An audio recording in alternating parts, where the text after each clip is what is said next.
Welcome back to the Top Notch Documentaries YouTube channel. In this Israel Keys video, I cover an unsolved murder out of Washington State. Hope you enjoy. A retired police officer out of Redmond Police Department called into the FBI tip line to report a potential crime of Israel Keys. This crime was an unsolved Washington couple murder.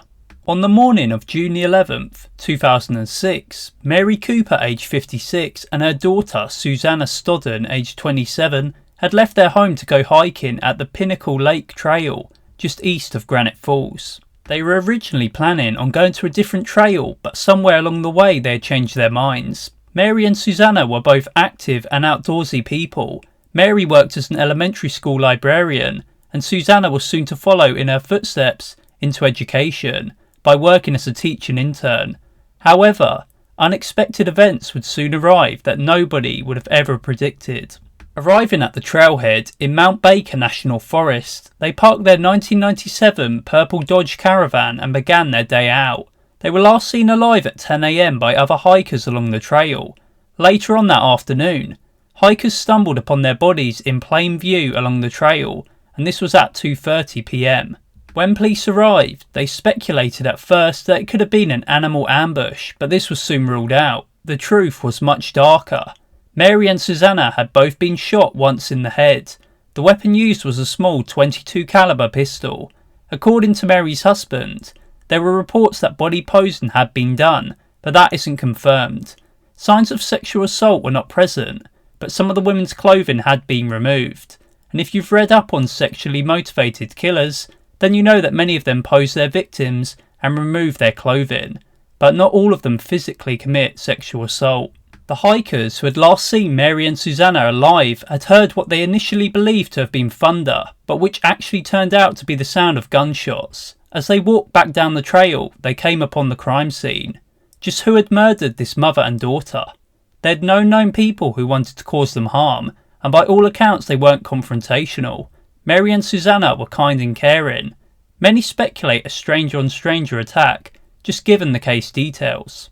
On looking at a potential motive, a sexual motive seems like the most credible explanation, although a person who is seeking a thrill from murder is also a strong explanation for the crime having taken place. A robbery motive doesn't make much sense, especially given the isolated environment and the time it would take to scout for potential victims to rob. We're talking about a hiking trail here. People don't tend to take their expensive valuables along a trail where the weather could transform in an instant. Further evidence which discredits the robbery motive is the fact that both of the women's bags were left untouched. Nothing had been taken from them. Unfortunately, Mary's husband was looked into as a possible suspect. As many husbands take the lives of their partners, this wasn't too surprising, but it still didn't make much sense given the events and the fact that he was on a work site at the time. Eventually, he'd be cleared as a suspect in 2018. But still, no suspect is in custody and the case looks like it may never be solved. Now, when I first heard about this case, Israel Keys did sound like the most promising suspect. Israel was also an outdoorsy person and frequented trailheads, always with the intention of planning and engaging in crimes in the future. And he also liked couples as his victims, and don't forget he'd shot Bill Currier. All of these coincidences in Israel's MO and past made him sound like the ideal suspect. However, the FBI cleared him as a suspect in 2013. The media had made him a suspect at first, just given everything that I just mentioned. Here is the evidence which points towards another killer. Israel's cell phone had pinged off of cell towers in Neah Bay and Port Angeles on the day of the murders. The phone pinged at 3:53 AM and the pings ended at 5:45 PM. There was less than a 3-hour time window between 1:48 PM and 4:41 PM when there were no calls. The trailhead location is a 4 to 6 hours drive from Israel's approximate location on the day, and that doesn't include the time that it would have taken him to have hiked the same trail, perpetrate the crime, and then make it home. Israel was also working an 8-hour shift that day, according to his timesheet.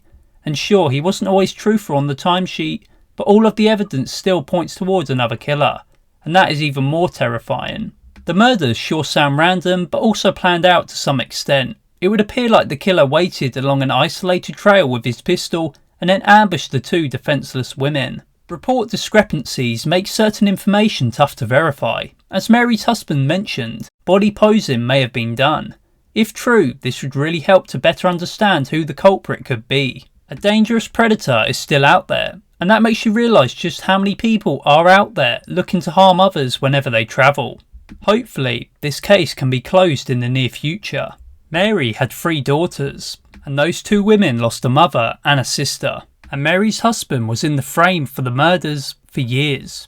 Rest in peace to Mary and Susanna. This has been the Israel Keys video on a double unsolved murder in Washington State. As always, thank you for watching.